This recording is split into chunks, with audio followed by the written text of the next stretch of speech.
स्वामी जी से पूछा कि महाराज आप कहाँ हैं, जिसने ये जो ऊपर वाली बातें ऐसे भजन की सुगम मार्ग को जिसने वो किया उसको राम मिले, लेकिन आप तो तुलसी कितने आत्मनिवेदन कितने आर पार है।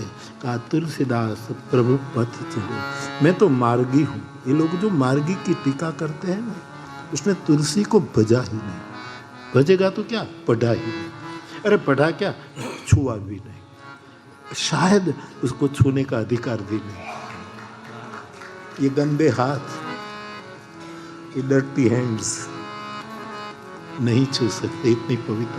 ये आग है, जला देती है, ये वही आग है। इसलिए जो हमारे, ये तो आपको तो पता नहीं, लेकिन हम जिस परंपरा की गृहस्थ परंपरा, हमको लोग मार्गी कहते हैं और मैं गौरव लेता हूँ, आनंद ले, हम मार्गी है, कुमार्गी नहीं है, वाम मार्गी नहीं है, मार्गी। तुलसी कहते तुलसीदास प्रभु पथ चलूं तो हजी मार्ग पर पापा पग निभा लेना, निभा लेना। शरणों में ले जो तो जो मारू लपसे, તમારી આંખમાં રાખજો, એ તમારા પગમાં રાખજો, તમારા વિચારમાં અમને રાખજો.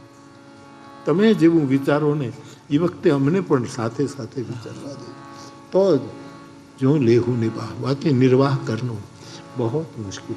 दृढ़ाश्रय निर्वहन कर. तुलसीदास प्रभु पथ चलो.